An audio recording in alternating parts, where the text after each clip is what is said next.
Hey, welcome to the New Home Insights podcast by John Burns Real Estate Consulting. I'm Dean Worley, your host.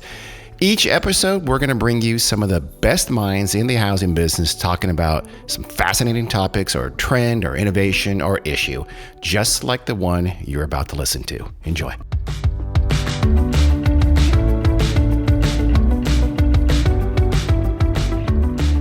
Okay, welcome to the New Home Insights podcast with your host, Dean Worley. Today, we have something a little bit different. We're going to start with more kind of an issue before we get into a discussion with our guest about what he does and what his company does. Our guest today is Atticus LeBlanc, who I just found out the pronunciation of. He's a little bit like Stephen Colbert. It's Leblanc. I like the pronunciation.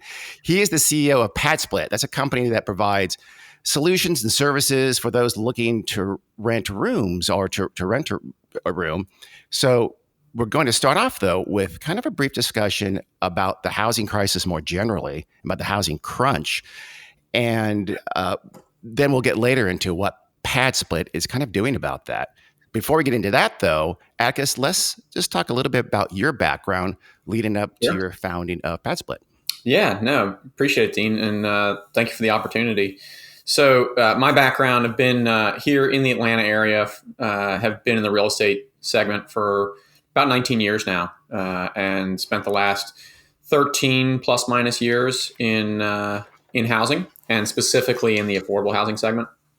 So have owned and managed 550 affordable homes here in the area, all the way down to Macon, but mostly in the Atlanta metro, starting in 2008. So was there really before the crash was even kind of known at the time.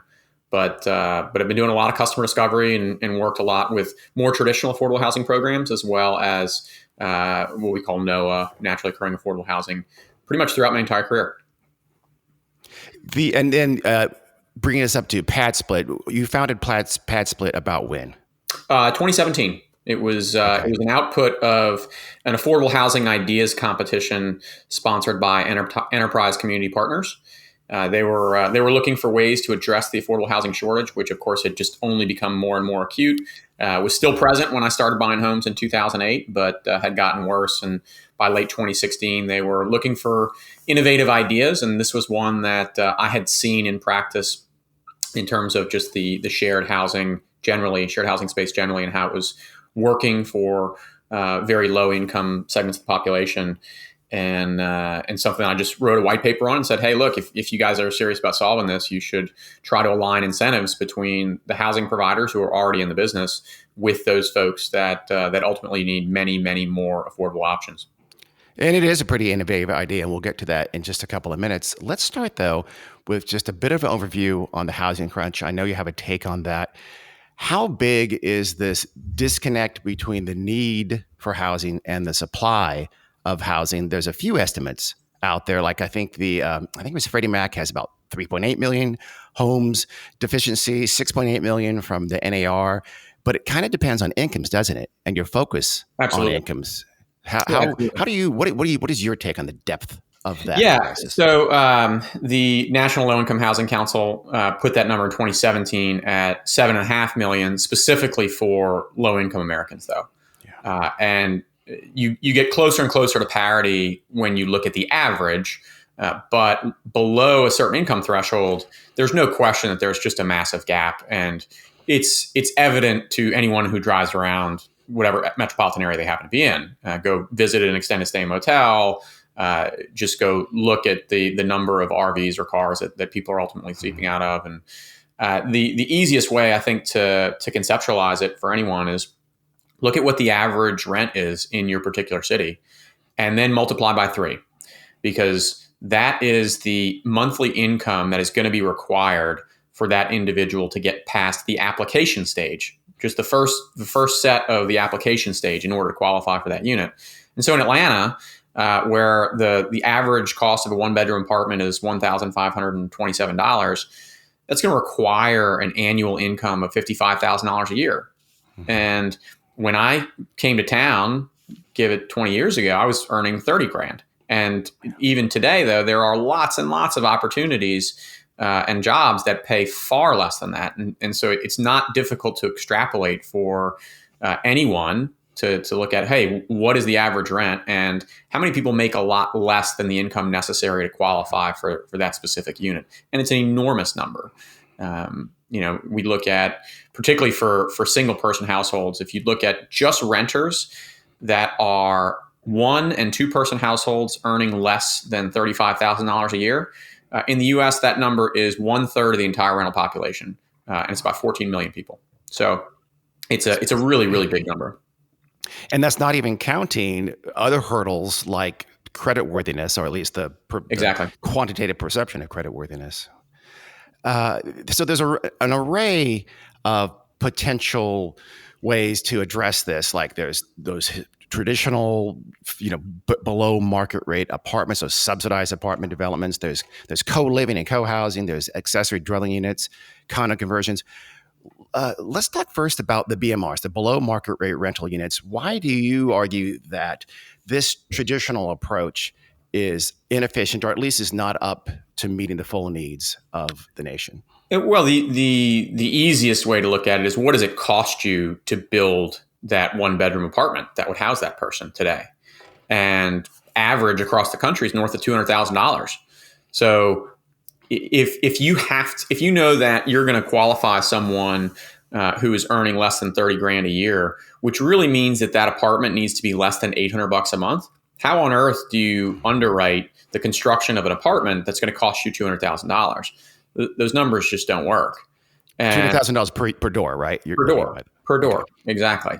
So that's a pretty easy calculation, certainly for any banker to do. That's not going to work. And so you just need to get more creative about it. And as you look at even just existing housing stock that is disappearing for any low income segment, there's a real supply gap. And then, of course, you have that accessibility gap that you referenced earlier. And it's not even just credit scores. It's not just income. It's, okay, well, now to mitigate risk, a housing provider is going to require an upfront deposit of 1 month's rent or 2 months' rent, or sometimes more. Well, you know that this low income population doesn't have $400 to put together to get that anywhere close to that required deposit. Then, as you mentioned, credit scores. Then you've got to go furnish the apartment. Then you've got to get the deposits and have sufficient credit to turn on the utilities in that apartment. So it just adds up until the point where it's clear that no one can really ever access these. And the way that we think about it is looking at the supply that's already existing is ultimately far more efficient. And how do we capture some of that housing supply, although non-traditional, that already exists today? And so a big part of that is what is often called single room occupancy, or SROs. I'm not sure if we want to use that. I know it has a lot of negative connotations, fair or foul. But think of short-term room rentals. Let's start with the size of that. What is that seems almost impossible to estimate the potential size of the short-term room rental market from existing stock. Do you have any sense of that at all? Yeah. So today, existing stock, no. They're effectively operating under the radar in every single jurisdiction. One of my favorite articles was from the New York Times. They did a feature a couple years ago that looked at just the borough of Queens and specifically around immigrant housing. And they found just loads and loads of folks who were living in these substandard is maybe even too generous a word, but squalid conditions in subdivided basement apartments. And they estimated there were tens of thousands of them just in the borough of Queens. But again, like you look at what people are earning in those jobs, and then you look at what housing stock is available, and there's a massive gap. So they have to be going somewhere. And where they are going inevitably is under the radar, whether that is sleeping in their cars, whether it is, in our case here in Atlanta, a lot of folks sleeping in the airport lobby. It's couch surfing with some friend or family member for some short period of time, living in an extended stay motel. But it's incredibly difficult to quantify looking at the existing stock relative to the population that is not earning enough income to qualify for traditional options. It's funny you say that in New York because there in New York there's this museum of tenement housing from a century plus ago, and it's kind of looking back and look how squalid this was, look how awful this was. They'll be able to do that again in 100 years for now, but it'll just be a garage or an RV or something like that to illustrate where folks were living. Sure. Oh, we saw someone from our company pulled an ad off of Craigslist the other day for a tent with an inflatable mattress in their backyard that they were renting for $125 a week. Good. And no access to the bathroom. Yeah, God. So there's no question. There's a huge gap, especially again when you focus on means, on incomes, on low income households out there in America. So let's talk about PadSplit. Let's segue to that. Tell us about PadSplit and just kind of give us the rundown on how you operate, what your model is, what your goals are. Sure. Yeah. Well, I mean, the first thing is just the availability, right? I mean, as we referenced earlier, just what stock is available. And I think two trends that are important to note. One is that if you look at the average size of a single family home, it's more than tripled over the last 60 years. Meanwhile, we know that the boomer population is aging longer than prior generations. And then you have millennial generation. That's one of the biggest in history that's living long or waiting longer to get married and form groups. And so as a result, you have just a huge portion of the population that are these single person households, but you also have really big houses and no way to really capture that existing space. And so I saw this as I was looking at different trends earlier in my career and thought, okay, well, there's no way for a traditional housing provider to get any real incremental value out of a dining room, for instance, a formal dining room. But there's also no reason that formal dining room can't be utilized for affordable housing for one individual. And in that scenario, the housing provider earns net $500 to $600 plus per month from renting that bedroom, and a low-income resident finds a suitable home that is certainly a lot better than any of the available alternatives for much less money. And so what we decided to do was to try to create this model that provides tools and services for both housing providers and our members or our residents that makes affordable housing possible by also making it more profitable. And what that means is we are creating these shared housing opportunities where we can move strangers, for lack of a better word, in together in a way that is both safe and accountable for all parties involved, and be a far superior option to anything that's out there. But they live in a house just like anyone else. I mean, I'm sure most people have lived with roommates at some point in their lives. It seems like it's particularly kosher for students or for seniors, but we don't really think about it for the workforce at any age range in between those two. And that's ultimately what we enable for all of our customers.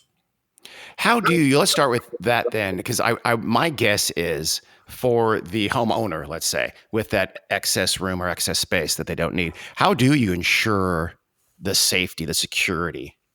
Yeah. So the first thing is just basic screening processes. And so we are looking at income verification, identity verification, background checks on every member that comes in. And then we're also verifying that the person who's actually booking that room is the one who's given the code to actually move into the property. They are also creating a profile so that if other people are there and they see, hey, this person created a profile, but that's not the person who showed up, we're alerted to those types of things. But that's really the first issue. The bigger issue, and this goes back to the age of tenement homes and SROs 100 plus years ago, is fire safety. And so what are we doing around fire safety, which in my mind is the biggest existential risk in a shared housing situation. And so for us, we start with the basic HUD standards for any housing choice voucher property or most HUD buildings and any sort of HUD funding. And then we add additional fire safety protection measures. So there are no deadbolts allowed on individual doors. There are 2 points of egress required from every bedroom. We place smoke detectors inside the individual bedrooms as opposed to just outside in the common areas. And then we also offer for probably 95% of our residences now where they have specific stoves with hoods that have automatic fire suppression over the stove as well. And so all of those things just create an environment that is ultimately much safer than any other alternative. And arguably, I've been in multifamily housing for a long time as well, much safer than any of the other environments that have been managed traditionally. For sure. So it sounds like you do a more extensive background check than Uber, for instance. Well, I don't know too much about the details of Uber's background check, but it's extensive. I'm just messing with Uber. How do you find rooms? I mean, that's your core thing. Obviously, you're doing a lot more than just presenting a marketplace for short-term rentals. You go way beyond that. But that's the key thing. That's your product, effectively. How do you find them? How do you search for them? So to date, most of them have been organic and inbound traffic. My thesis early on was that, because I'd been a traditional real estate investor and affordable housing provider, but at the end of the day, every project is looking at the bottom line and how do you create this revenue stream that is sustainable over time. And so for me, it was pretty simple. If I could show investors how they could provide more affordable housing in a way that was actually more profitable than whatever their other alternatives happened to be, then they would do it. And that has absolutely proven to be true. Even if you look at the kind of trailing 12 months over 2020, which was certainly a very difficult time, I think, for anybody in the housing space. But certainly you would anticipate the same for a shared housing provider. We still increased the NOI of our owners 129% across the board. That was, with the good, the bad, and the ugly all included. And so those folks have just continued to show up. They're excited to both do well and do good simultaneously. How do you differ, and tell me if this is an unfair question or it bugs the hell out of you, but how do you differ from an Airbnb? I've seen that comparison in some of the media. How are you different? Yeah, so extremely different is the short answer. I mean, Airbnb and their entire marketplace was designed around short-term stays and a transactional relationship. We in no way have a short-term transactional relationship with customers on either side of the marketplace. We are a marketplace and we are digital, so that's probably how we are similar. And we both are involved in residential space, but that's where the similarities essentially end. But for us, yeah, it's the long-term resident management piece of that. So there are 3 services that we provide for hosts or for those housing providers.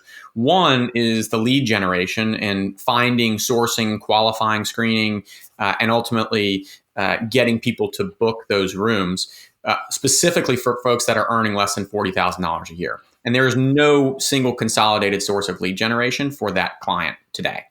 Just doesn't exist. And so there's a huge value add just in providing that service. The other parts, though, are one, the payment processing and collections mechanisms. So in order to take this population where our median income is $22,000 a year and the median incoming credit score is 461, we're still able to derive payments and collections rates effectively north of 95%. And the way that works is because we're recording this on a Tuesday. I know that today is Tuesday. And I have no idea what day of the week September 1st falls on. And I would bet that very few of your listeners do either, unless we happen to be broadcasting on that date. And so rather than expect a population that we know is living paycheck to paycheck that doesn't have any sufficient savings, budgeting their entire lifestyle around that arbitrary first of the month, we say, you know what, we're going to bill every Friday or Tuesday or whatever that particular resident finds convenient. And if they happen to get paid every second Thursday, that's fine too. But it also means that we're processing in that individual house that has, call it 6 rooms, 25 plus payments a month. And so owners don't have the capacity to do that. And then the third piece is just building the accountability, the rating systems where residents have the ability to give call outs and shout outs to each other and rate their landlords as well. And of course, we're tracking all of the maintenance response times and those types of things as well. Okay. How long do most of your renters rent for? On average, we're at 10.2 months for total tenure. With that said, I started in the shared housing space experimenting in 2009. I still have the same woman who lives in the same room from 2009. And we know that of all of the units that we have right now, between 15 and 25% of any particular group will basically just stay forever because this is their long-term permanent option, and it's the best that they'll be able to find for their income, and they simply don't qualify to get a place of their own. I can see how you're different from co-living, which is a little more institutional, but you see, it seems fairly. Do you consider yourself kind of a variant on co-housing?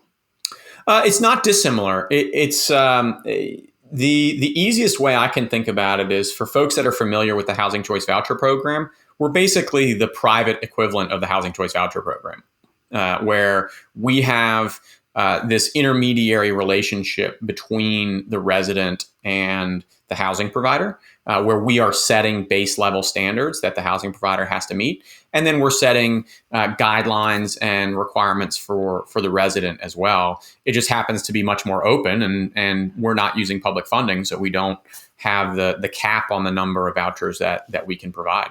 Okay.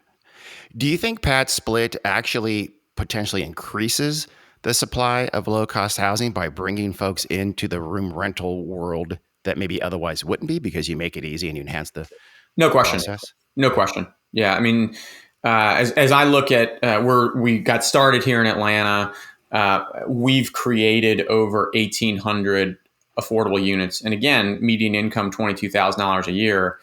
And we know that 40% of our population has experienced functional homelessness at some point in the last 2 years.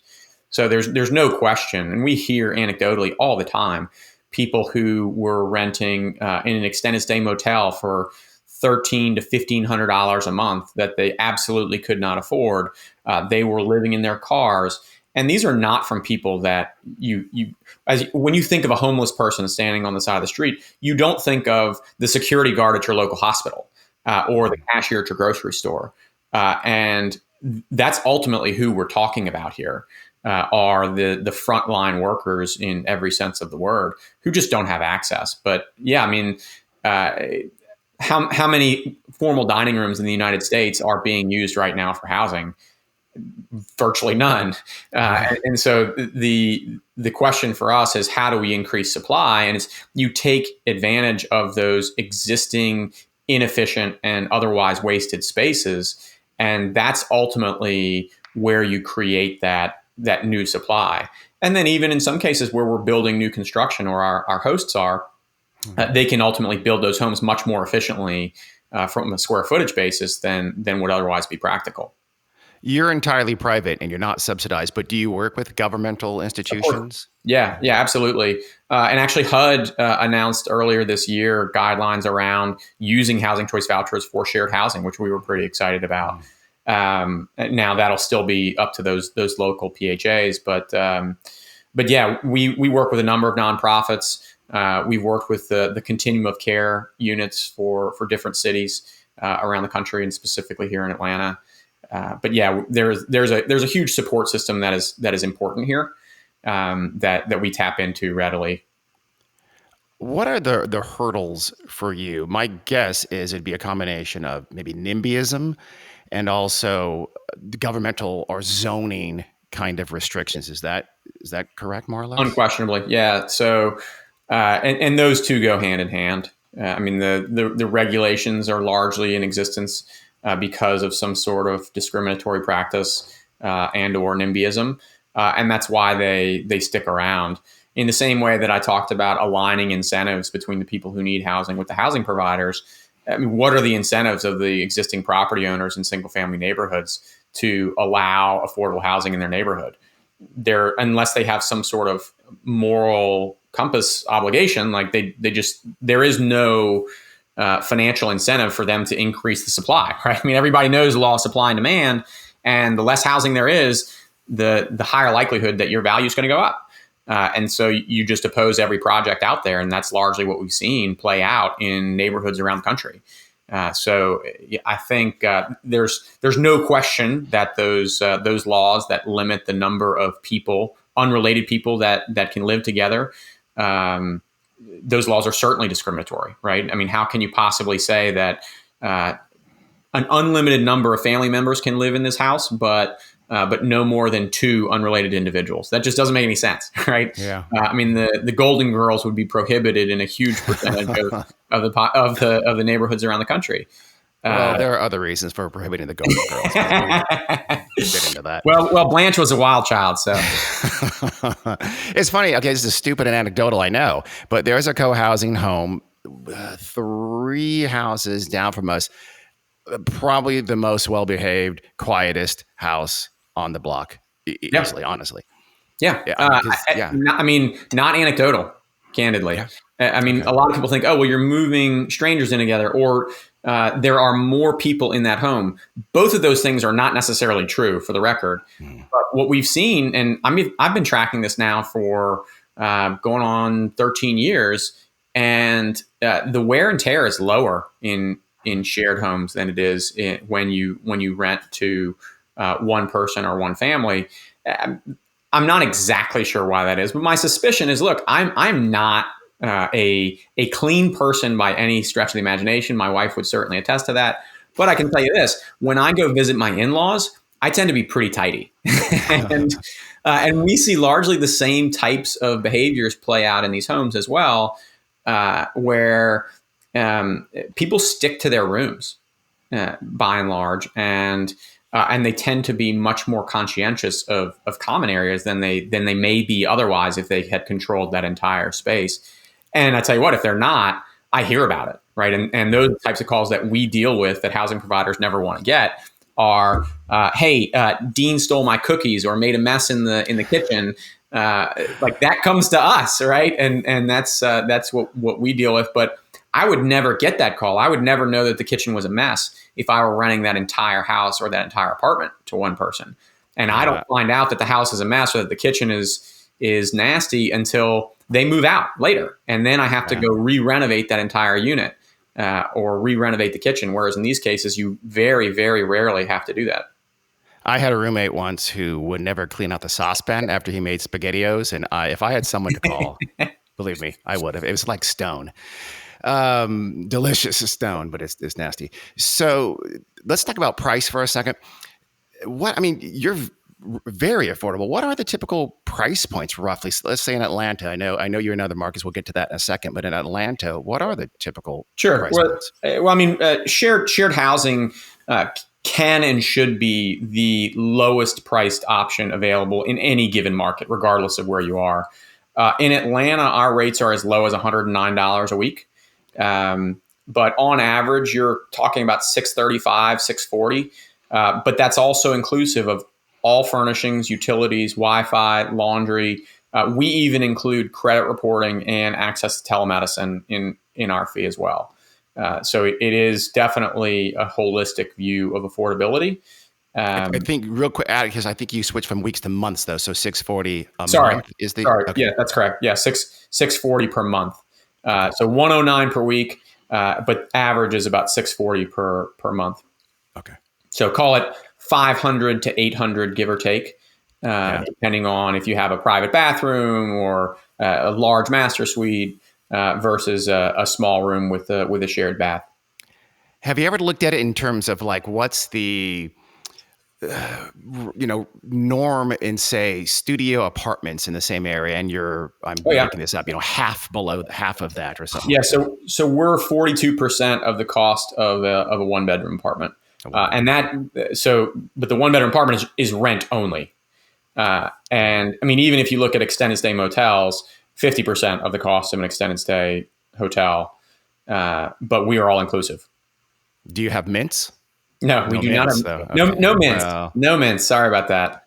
That's you got to. We'll work on that. Work on that. Yeah, customer experience. Who are just describe your users? Who are the demographically, or who are your typical tenants?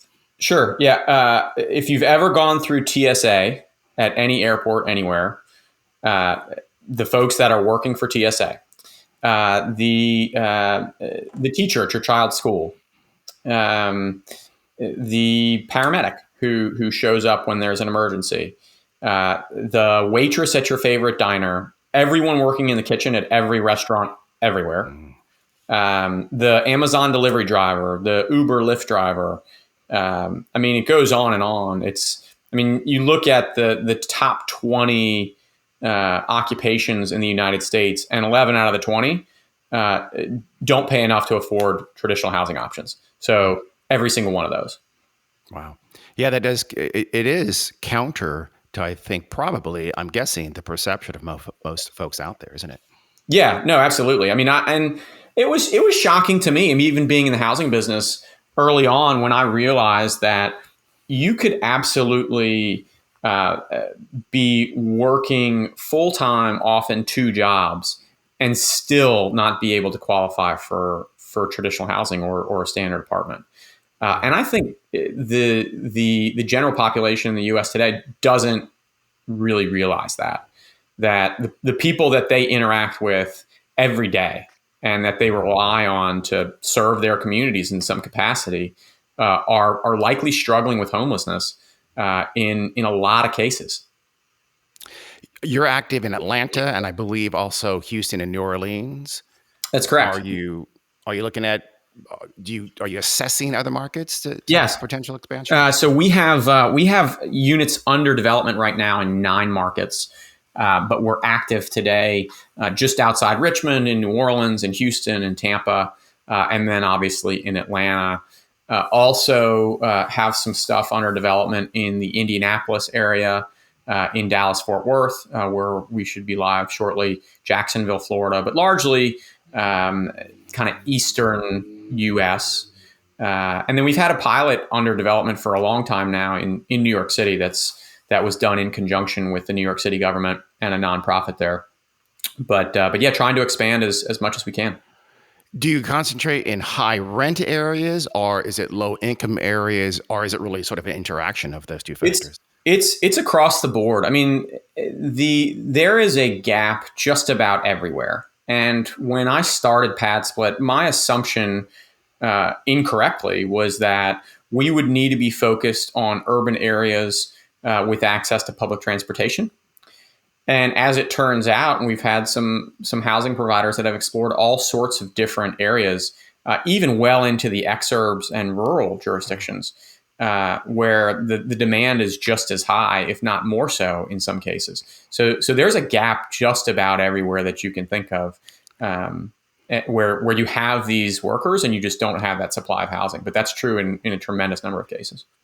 That's a good segue, actually, because I was going to mention that National Low Income Housing Coalition study you referenced, with 7.5 million deficiency in 7.5 million units for folks of very low incomes.